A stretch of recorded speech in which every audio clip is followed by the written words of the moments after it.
자, 오늘 말씀 제목이 일종의 질문입니다. 근데 좀 이상한 질문일 수 있습니다. 여러분 정말 하나님과 함께 하고 싶으신가요? 그걸 말이라고 물으세요? 다들 이제 그렇게 말씀을 하실 겁니다. 근데 의외로 이게 쉽지 않아요. 단지 우리가 하나님과 함께 하고 싶다고 해서 하나님이 우리 옆에 늘 함께 하시지는 않습니다. 이 죄라는 것이 도사리고 있어 갖고 하나님의 공의를 거역하는 것들이 있으면 하나님 옆에 오실 수가 없는 거예요. 그게 하나님의 속성입니다. 우리를 너무너무 사랑하시긴 하는데 공의에 합당하지 않으면 눈물을 머금고 가까이 하실 수가 없는 겁니다. 따라서 여러분들이 정말로 오늘 이 말씀 제목처럼 하나님이 함께 하시는 그 삶을 살아내고 싶다면, 그러니까 그냥 말로만 하는 게 아니라 진심으로 하나님과 함께 하고 싶다면 그 죄라는 걸 제거해야 되는. 그 죄가 뭐죠? 여러분이 이제 그토록 오랫동안 신앙생활 하시면서 문득 죄가 무엇입니까? 라고 물으면 뭐라고 하실 겁니까? 물론 뭐 이제 하실 말씀 많으시겠죠. 십계명부터 거론해서 우상 문제, 안식일 어기는 거, 뭐 살인, 간음, 도적질 등등. 자, 그러나 그런 것들은 죄의 파편들이죠. 뭐 10개뿐이겠습니까? 그 죄의 본질이라는 게 있다는 겁니다. 우리는 이 죄의 본질을 추적할 때마다 항상 창세기의 원죄를 생각할 수밖에 없습니다. 죄는 과연 무엇입니까? 저는 한마디로 말합니다. 죄는 하나님을 무시하는 겁니다. 안 믿는 사람은 하나님을 감각하지 못하니까 아예 무시하는 거고, 믿는 사람은 하나님에 대한 감각은 있으니까 아예 무시는 아니죠. 결국 무시하는 겁니다. 여러분이 죄를 지을 때 기억해 보세요. 하나님을 결국 무시하게 될 때 죄를 저지르게 된다는 것을 알게 됩니다. 선악과를 따먹은 이유는 여러 말 할 거 없어요. 그냥 하나님을 무시한 겁니다. 그러면 피조물인 인간이 왜 하나님을 무시하나요? 하나님이 뭐 못해준 게 있나요? 우리를 괴롭혔나요? 인간이 하나님을 무시할 때 뭘 얻을 수 있는 게 있는 겁니까?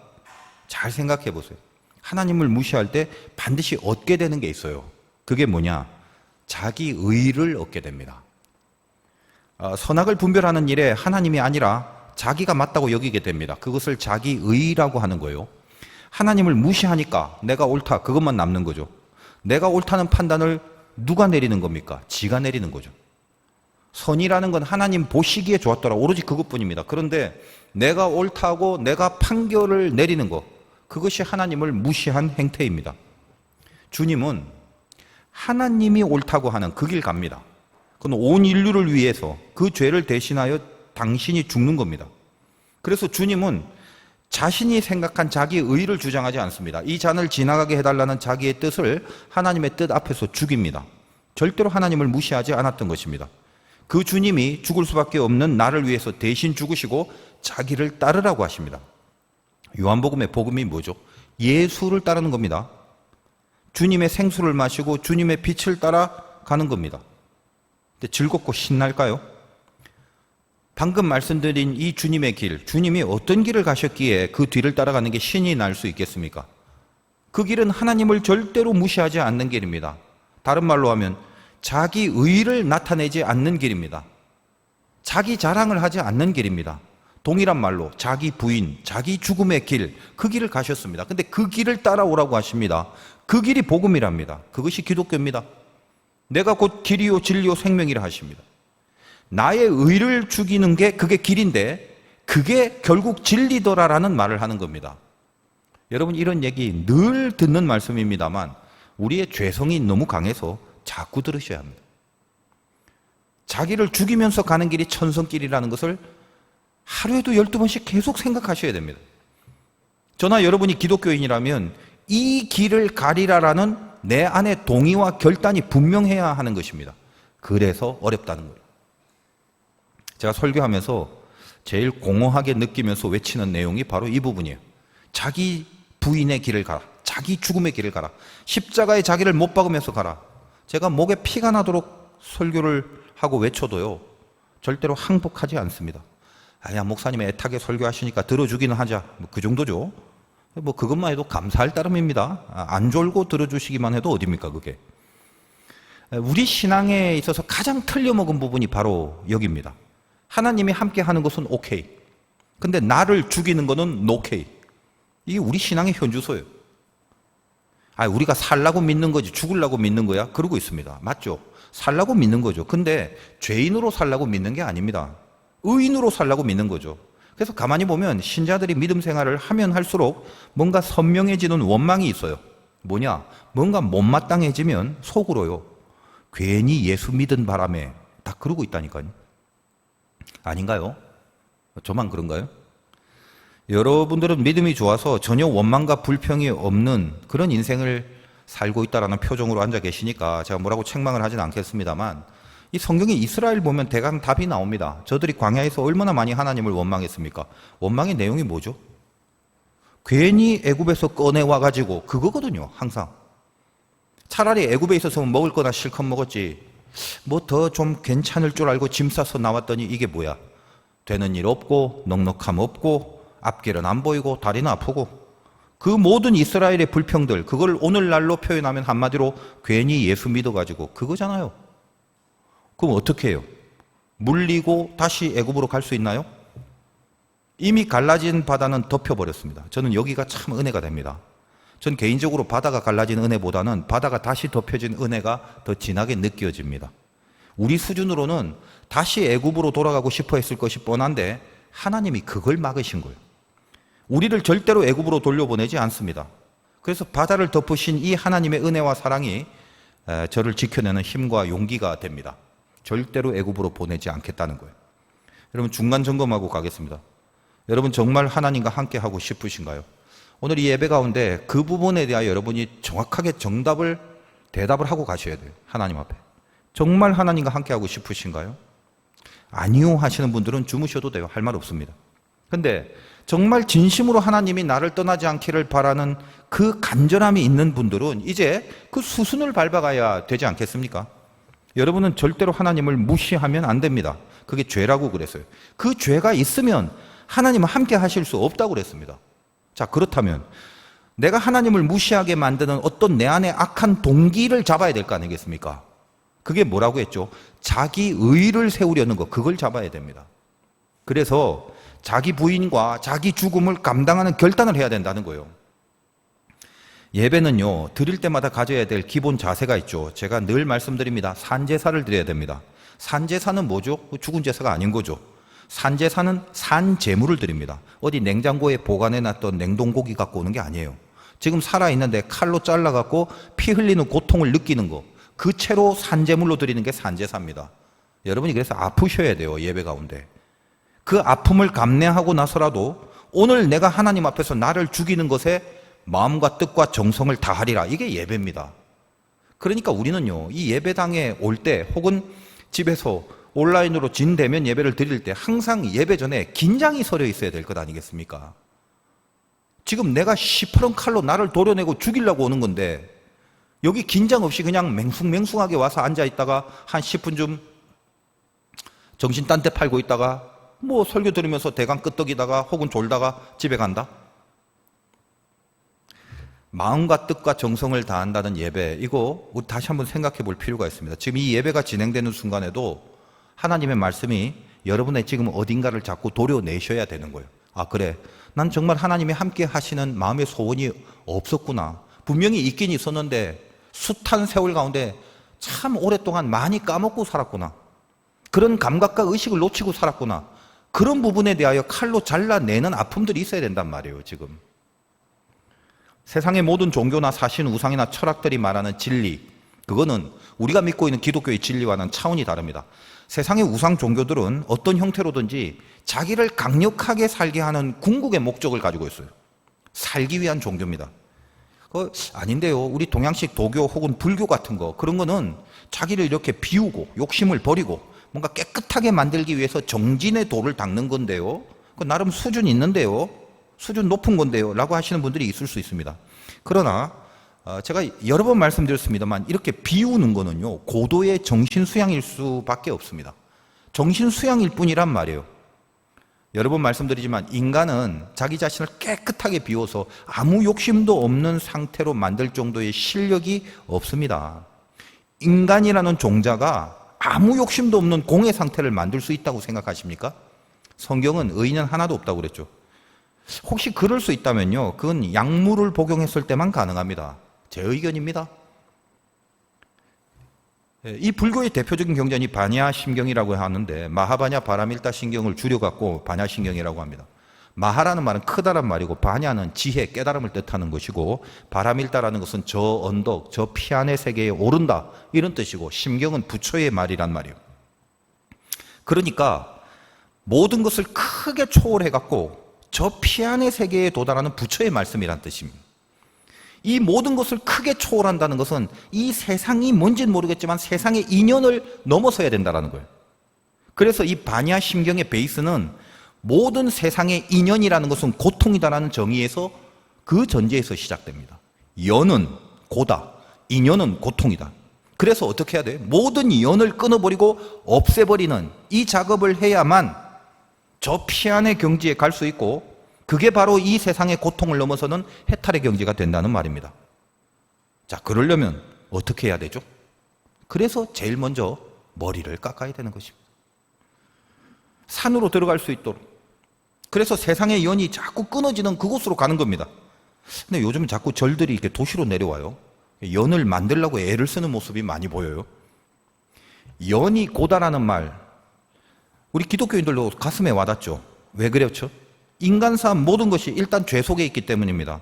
인간의 관계도 마찬가지죠. 죄인끼리 얽혀 사는 게 세상입니다. 거기 고통이 없을 수가 없어요.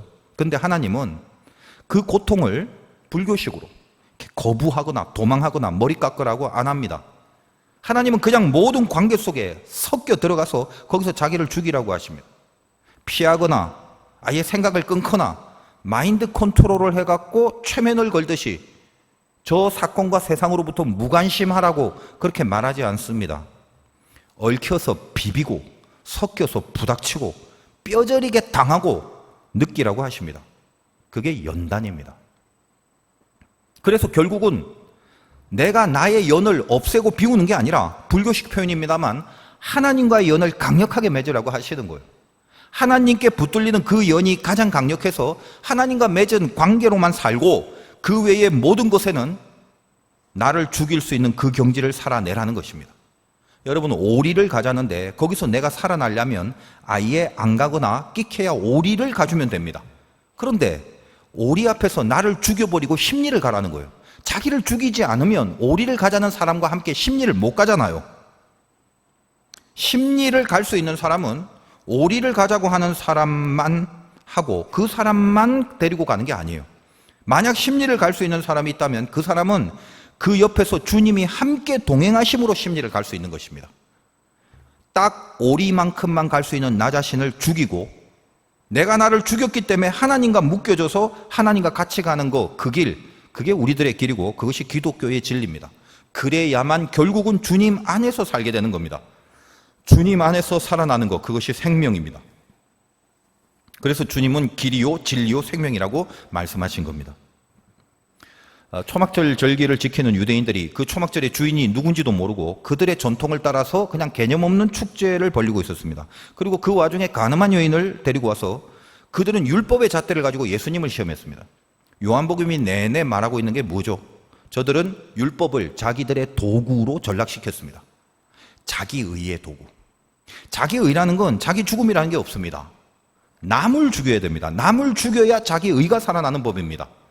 자기 죽음은커녕 오히려 그 율법을 가지고 결국은 예수를 죽이려는 것에 사용을 하고 있었던 거죠.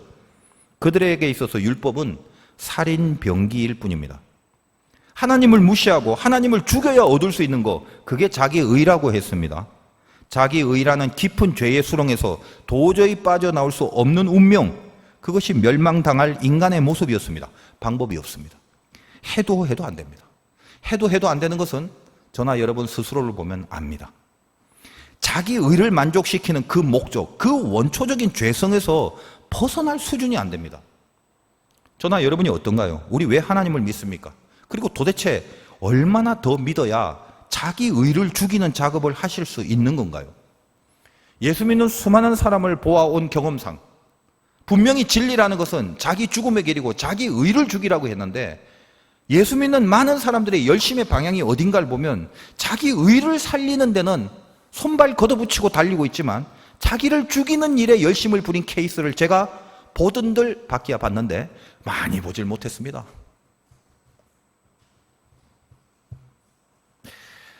지금 이 내용은 단순히 신앙적인 윤리나 지침을 말하는 부분이 아니에요. 구원의 당락을 점검하는 영적인 잣대를 놓고 살펴봐야 되는 참으로 중요한 기준입니다. 여러분 다시 한번 묻습니다. 정말 하나님과 함께 하고 싶으십니까? 오늘 본문은 주님이 당신의 죽으심의 의미가 뭔지를 말씀하시면서 더불어 구원이라는 건 자기 의가 아니라 하나님의 의가 드러나는 것이고 그거는 하나님 앞에서 자기 죽음을 감내하신 그 예수님의 그 모습처럼 우리들이 자기 죽음의 신앙을 가져야 복음과 만나게 될 것임을 설명하고 있는 내용입니다. 21절부터 시작되는데 21절과 22절을 읽겠습니다. 다시 이르시되 내가 가리니 너희가 나를 찾다가 너희 죄 가운데 죽겠고 내가 가는 곳에는 너희가 오지 못하리라. 유대인들이 이르되 그가 말하기를 내가 가는 곳에 너희가 오지 못하리라 하니 그가 자결하려는가? 이 부분이 이게 쉬운 듯 어려워요. 요한복음은요 단어는 어려운 게 없어요. 근데 다 읽고 나도 뭔 말인지 몰라요. 해석을 해드릴 때 확실하게 이해하시기 바랍니다. 이 요한복음의 추상성은 명확하게 흐름을 잡지 못하면 그냥 눈에 글자만 보이게 돼요. 어디 혼자서 알아보려고 인터넷 뒤지고 책 찾아봤자 지금 제가 말씀드린 내용 안 나옵니다. 그러니까 이제 다시 한번 정확하게 집중해서 이 말씀을 한번 보겠습니다. 자, 주님이 내가 가리니 가신답니다. 무슨 말이에요? 십자가의 죽으심 이후에 하나님 곁에 가신다는 말인데 너희가 나를 찾다가 그러니까 예수님을 너희들이 나를 찾다가란 말이 이게 신앙적인 말이 아니에요. 어떤 말입니까? 그러니까 너희가 이 땅에서 나는 천국으로 갔는데 너희가 지금 이 땅에서 이 죽음을 위해서 오신 메시아를 받아들이지 못하고 아직도 이제껏 너희들이 그렇게 동경하고 찾아온 그 메시아, 다시 말하면 너희들의 의를 살려주고 세상에서 강하고 세게 해줄 그 메시아를 여전히 땅에서 찾다가 요게 너희가 나를 찾다가란 말이에요. 그러다 어떻게 된다? 너희 죄 가운데 죽겠고 결국은 죄 가운데 죽을 수밖에 없단 말이에요. 그러면 주님이 가 계신 천국에 올 수가 없다고 말하는 겁니다. 무슨 말이에요? 구원을 받지 못한다고 말씀을 하시는 겁니다. 자, 그랬더니 유대인들이 뭐라고 비아냥거립니까? 우리가 거기를 갈 수 없다는 거 보니까 너는 뭐 자살하려고 하는 거냐? 지금 그렇게 얘기를 하죠. 당시에 자살한 사람은 음부에 간다고 생각했습니다. 그러니까 여기 아주 깊은 비꼬움이 있는 거예요. 야, 예수 네가 가는 곳에 우리가 못 간다 지금 이 말 한 거야? 그러니까 너는 좋은 데 가는데 우리는 그 좋은 데를 못 간다고 말하려는 것 같은데 웃기지 마라. 우리가 누군데? 우리는 이미 선민이고 율법을 가진 의인이야. 의인들인데 우리가 왜 좋은 데 못 간단 말이냐? 오히려 네가 지옥을 가는 거지. 우리는 네가 가는 지옥은 안 간다. 바로 그 말을 하고 싶은 거예요. 그래서 자살을 하려나 보다. 너는 자살해서 지옥을 갈 거라고 하니까 우리가 너 있는데 못 온다라고 그렇게 말하는 거지. 이렇게 비꼬는 거단 말이에요, 이게. 이해하시겠죠? 23절과 24절. 예수께서 이르시되 너희는 아래에서 났고 나는 위에서 났다. 너희는 이 세상에 속하고 나는 이 세상에 속하지 아니하였다. 그러므로 내가 너희에게 말하기를 너희가 너희 죄 가운데 죽으리라 하였노라. 너희가 만일 내가 그인 줄 믿지 아니하면 너희 죄 가운데서 죽으리라. 자, 한마디로 소속이 다르다는 말을 일단 하십니다. 너희가 죄 가운데 죽을 수밖에 없는 거, 너희는 이미 죄인의 운명이다. 이 땅에 속한 모든 것들은 이미 다 타락을 했고 죄가 들어와서 애시당초 하나님이 함께할 수가 없는 거다. 너희들이 무슨 수를 쓰더라도 구원은 너희의 자격으로 주어질 수 없는 거다. 그러니까 이 죄 가운데 속하지 않고 하늘에 속해 있는 바로 나로 말미암지 않고는 그 하늘에 있는 하나님의 공의를 만족시킬 수 없는 거다. 너희는 내가 없다면 죽는 것밖에 없다. 이렇게 말씀을 하시는 거죠. 자, 이쯤 하면 이제 열이 받는 거죠. 내가 없으면 너희는 죽는 것밖에 없다라는 말을 들었으니까 바로 무슨 말이 나오겠습니까? 야, 네가 뭔데? 그런 말이 나와야죠. 25절 보겠습니다. 그들이 말하되 네가 누구냐? 예수께서 이르시되 나는 처음부터 너희에게 말하여 온 자니라. 나오죠. 너 누구냐? 이거 궁금해서 묻는 게 아니라 기가 차갖고 열받아서 하는 말이에요. 근데 여기에 주님이 뭘 하십니까? 아, 내가 누군지 알아? 이러면서 모르는 걸 막 자세하게 가르쳐 주듯이 차근차근 조목조목 그렇게 가르쳐 줄 의도가 아니에요. 그냥 진리를 선포하기만 합니다. 어차피 설명해줘도 안 믿을 것이고 이해도 못할 것이기 때문이죠. 뭐라고 하십니까? 나는 처음부터 너희에게 말하여 온 자니라. 이거는 그들을 이해시키고 내가 누군지 궁금하다고? 나 이런 사람이야. 이렇게 자기가 누군지를 자세하게 설명하려는 그런 목적이 아니에요. 나는 처음부터 너희에게 말하여 온 자니라. 그냥 일종의 선포를 해버리는 것입니다. 정체성에 대한 선포. 여기 처음부터라는 단어가 기억 안 나시겠지만 요한복음 초창기 1장 1절에 뭐죠? 태초에 말씀이 계시니라. 그 부분에서 그 태초로 번역된 헬라어 아르케에 대한 말씀을 설명해 드렸는데 동일하게 여기 있는 이 처음부터라는 말이 바로 그 아르케라는 단어입니다. 처음 그러니까 시간을 생각하는데 시간의 의미보다는 뭐라고 그랬죠? 만물을 움직이는 근본적인 진료로서 그 태초란 말, 다시 말하여 아르케는 본질이라는 의미라고 설명을 해드렸죠. 따라서 1장 1절에 있는 태초에 말씀이 계시니라라는 문장의 진짜 의미는 모든 것을 움직이는 본질이 말씀이다 라는 뜻이라고 했습니다. 그래서 그 부분은 정말 귀한 메시지인데 궁금하시면 다시 그 부분을 찾아서 들으시면 도움이 되실 겁니다. 아마 요한복음 4번째 설교 같은데 물론 이제 별로 안 궁금하실 거를 잘 알지만 제가 너무 아까워서 거기가 그래서 혹시나 싶어서 참고하시라고 이제 말씀을 드리는 겁니다. 그러니까 나는 처음부터 너희에게 말하여 온 자 아니라 이 말씀은 결국 예수님이 그 유대인들에게 내가 누군가를 자세히 설명할 의도가 아니라 그들이 알아듣지 못하고 믿지도 않을 걸 뻔히 아시기 때문에 요한복음 1장 1절과 같은 선포를 하시는 거예요. 태초에 말씀이 계시니라. 그거와 똑같은 말이에요. 나는 처음부터 있는 사람. 나는 처음부터 너희에게 말하여 온 자다. 그 처음이 태초고 너희에게 말했다라는 게 말씀이단 말이에요. 태초에 말씀이 계시니라. 지금 이 말을 하시는 겁니다. 그러니 이 깊은 말씀을 저들이 지금 어떻게 알아먹겠습니까? 그러니까 알아들을 줄 알고 하신 말씀이 아닌 거죠. 우리도 집중해야 간신히 알아들을 그 정도인데 그렇지 않습니까? 26절과 27절 내가 너희에 대하여 말하고 판단할 것이 많다. 나를 보내신 이가 참되심에 내가 그에게 들은 그것을 세상에 말한다. 그들은 아버지를 가리켜 말씀하신 줄 깨닫지 못한다. 여러 가지 말을 안 한다고 하십니다. 예수님이 모르는 게 어디 있겠어요. 사람에 대하여 세상에 대해서. 근데 그 말을 안 하겠다고 지금 얘기하죠. 판단할 게 많지만 왜 말을 안 합니까? 말한들 알아듣지 못하는 걸 그걸 아시잖아요.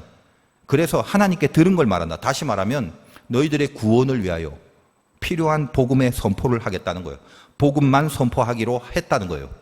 28절 이에 예수께서 이르시되 너희가 인자를 든 후에 내가 그인 줄 알고 또 내가 스스로 아무것도 하지 아니하고 오직 아버지께서 가르치신 대로 이런 것을 말하는 줄도 알리라.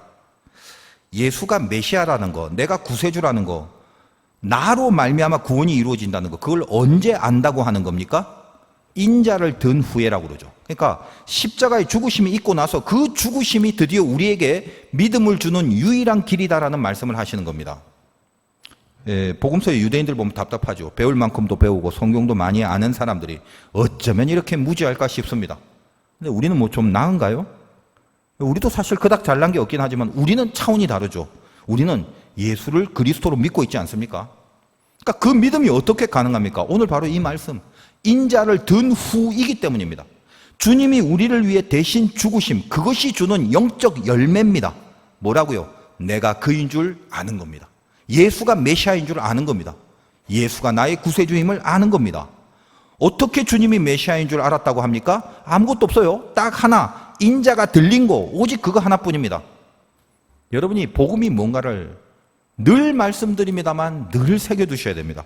우리가 예수를 믿게 된 것은 우리는 여기에 있는 이 무식한 유대인들과 달리 더 똑똑해서나 혹은 신앙이 더 좋아서가 아닙니다. 우리도 역시 하나님을 무시하고 살았던 족속입니다. 그런데 그 무시한 죄 때문에 하나님과의 가로막힌 죄의 담을 허물어 버리시고 하나님은 친히 그의 아들을 대신 죽이셔서 우리들에게 다가와 주신 겁니다.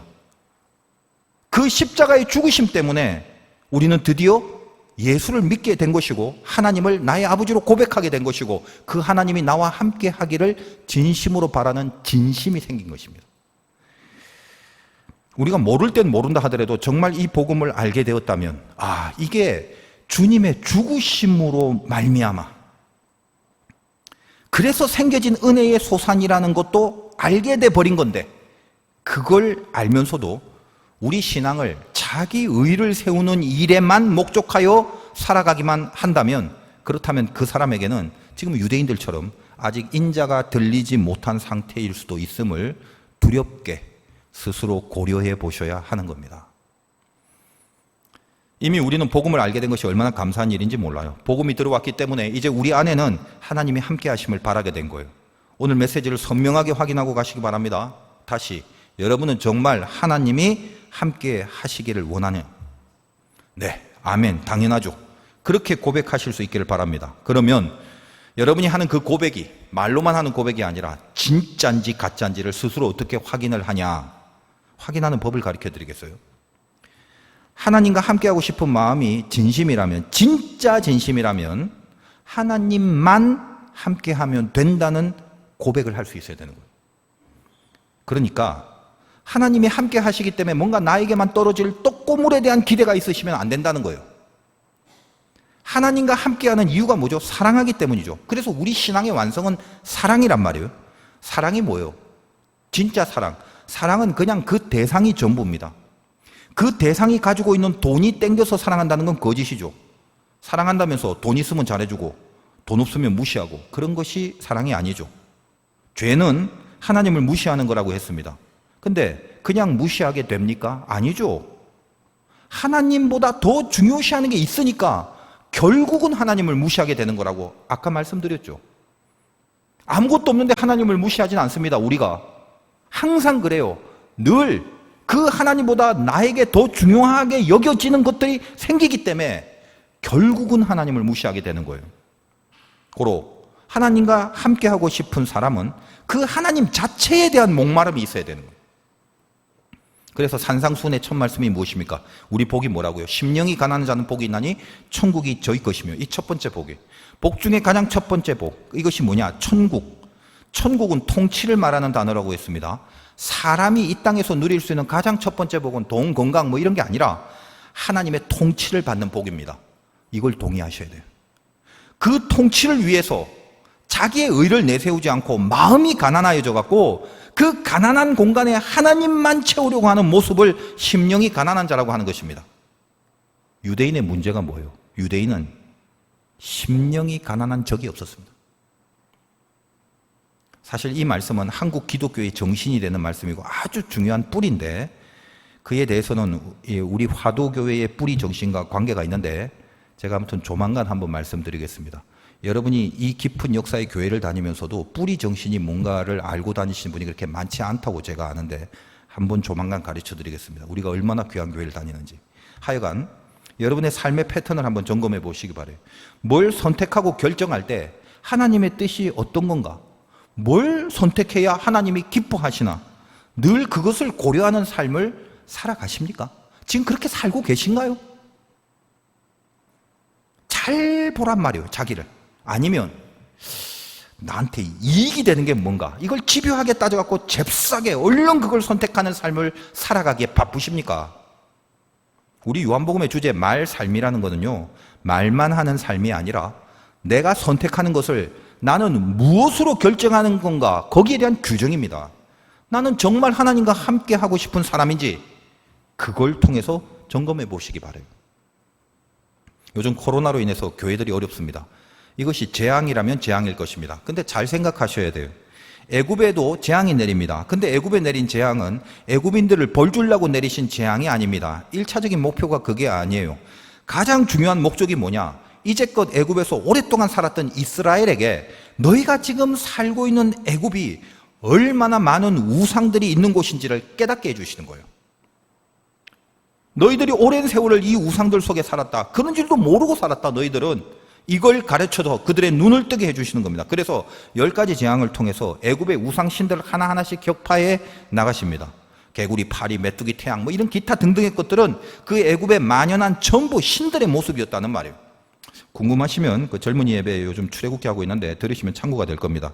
아마 다음 주부터 이 재앙들에 대한 말씀이 시작될 것 같은데, 참고로 이제 젊은이 예배는 팟빵에 올라갑니다. 근데 그거는 제가 이 청년들하고 소통을 하기 위해서 말투가 좀 거칠고 또 어른들이 듣기에는 좀 거북할 수 있는 어조로 설교를 합니다. 아무튼 참작해 주시기 바라고요.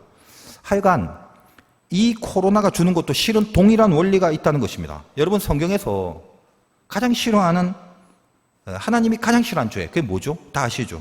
10계명만 봐도 알 수 있듯이 우상죄예요. 1계명부터 3계명까지 실은 전부 다 우상죄를 말하는 거 아닙니까? 얼마나 큰 죄길래 그 10계명의 1, 2, 3가 전부 다 우상죄에 대한 계명이겠습니까?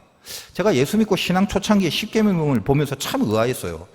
아무리 봐도 저 뒤에 있는 살인, 간음, 도적질 뭐 이런 것들이 훨씬 더 큰 죄 같은데 왜 이 우상에 대한 계명이 앞에 있는 건지, 그것도 하나가 아니라 3개씩이나. 그리고 내가 아무리 생각해봐도 나는 뭐 부처를 믿는다든지 알라를 믿는다든지 점을 치거나 부적을 갖고 다닌다든지 혹은 제사를 지낸다든지 이런 거 안 하는데, 그리고 뭐 그렇게 안 하는 거, 뭐 부적 안 갖고 다니고 무당한테 안 가고 이런 거 별로 어렵지도 않은데, 근데 왜 유독 그 우상에 대해서 그렇게 강조를 하는가 참 의아했단 말이에요. 그러다가 이제 세월이 흐르고 목사도 되고 그리고 교인들을 보면서 하나님이 그렇게 강조하실 수밖에 없는 이유를 이해하게 되었습니다. 제가 여러 번 말씀드리죠. 인생에 있어서 저한테 딱 한 가지 설교만 해라 그러면 저는 우상의 죄에 대한 설교를 할 거라고 그랬습니다. 여러분 잘 생각해 보세요. 10계명이라는 게 누구한테 준 계명입니까? 하나님을 모르는 이방 족속에게 준 건가요? 야, 너 하나님 말고 다른 거 섬기는 니네들 그러면 안 돼 하면서 이방 족속에게 계명을 준 겁니까? 아니라는 거 아시죠? 이미 하나님을 믿고 있는 유대인들에게 준 겁니다. 이미 하나님을 믿고 있는 자들에게 우상을 섬기지 말라고 한 이게 핵심이란 말이에요. 잊지 마세요.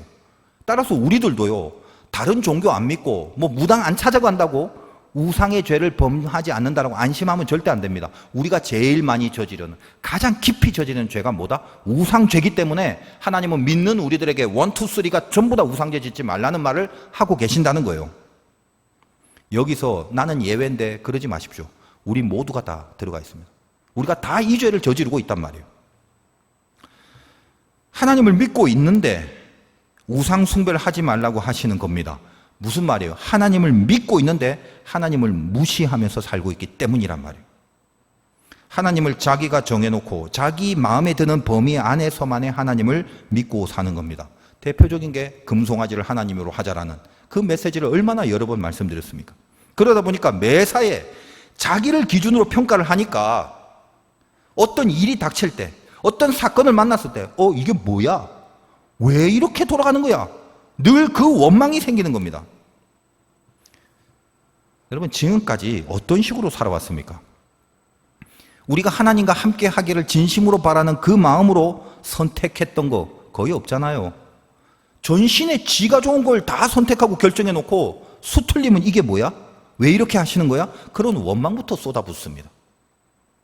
한 번도 자기 마음대로 자기 의를 따라서 결정한 점에 대해서 회개나 눈물 어린 반성을 하지 않습니다. 왜 이러냐? 왜 이따위냐? 죄는 있는 대로 저질러 놓고 전부 다 자기 의를 내세우고 목에 기부수를 하고 살아놓고서는 수없이 하나님을 무시하면서 살아왔으면서 조금만 자기 뜻대로 안 되면 기분 나빠하고 원망하는 마음부터 품습니다. 여러분, 이 말씀을 들을 때 아프셔야 돼요. 그런 부분이 있다는 것을 지금 도려내셔야 되는 거예요. 애굽의 재앙은 애굽의 실체를 보게 해주는 겁니다. 코로나도 마찬가지죠. 우리가 이제껏 믿었던 우리 믿음의 실체가 무엇인지를 스스로 검증이 되죠. 나태해지고 게을러지고 교회 밖 세상 한가운데서는 영적인 거룩한 경건의 능력들이 없어지고 우리 믿음의 실체가 지금까지 무언가? 여러분, 처음부터 다시 시작하는 마음으로 이 시대의 믿음을 쌓아가야 됩니다. 이제껏 자기 의를 위해서, 자기 자랑과 자기 드러남을 위해서 종교 생활을 하셨다면 목사도 마찬가지예요. 순전히 자기에게 이 세상적인 이익이 될 것을 목표로 신앙생활을 하셨다면 이제는 홀로 있는 그곳에서 사람들과 함께 모여 있을 수도 없고 사람들이 함께 모여 있는 조직이나 구조 안에서가 아니라 저 세상 어딘가에 혼자만 있는 그곳에서 아무에게도 나의 의가, 나의 포지션이 사람의 자랑거리로 여김받을 그 어떤 여건도 조성되지 않은 바로 그곳에서 나는 혼자가 아니라 하나님이 함께하는 사람이었음을 뜨겁게 증명해 내셔야 되는 거예요. 오로지 한 가지 일념으로 그 목표와 소망을 삼을 수 있는 진짜 신자가 되어야 하는 것입니다. 마지막 29절을 읽겠습니다. 나를 보내신 이가 나와 함께 하시도다. 나는 항상 그가 기뻐하시는 일을 행함으로 나를 혼자 두지 아니하셨느니라.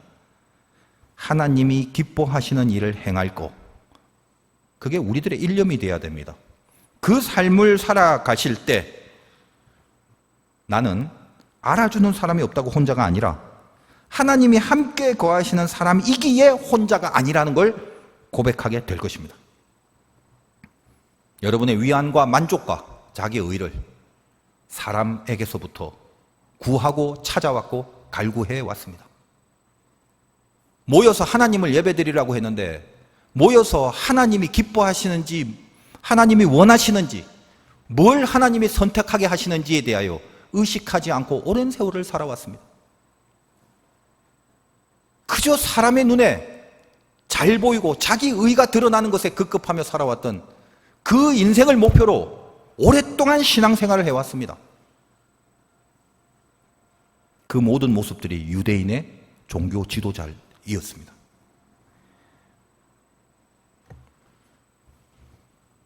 하나님과 함께하고 싶은 마음이 그게 정말 여러분들의 소원이 되시길 바라요. 오늘 예배를 통해서 여러분 심령에 하나님을 다시는 무시하지 않겠다는 눈물 어린 결단이 있으시기를 주님의 이름으로 축원드립니다.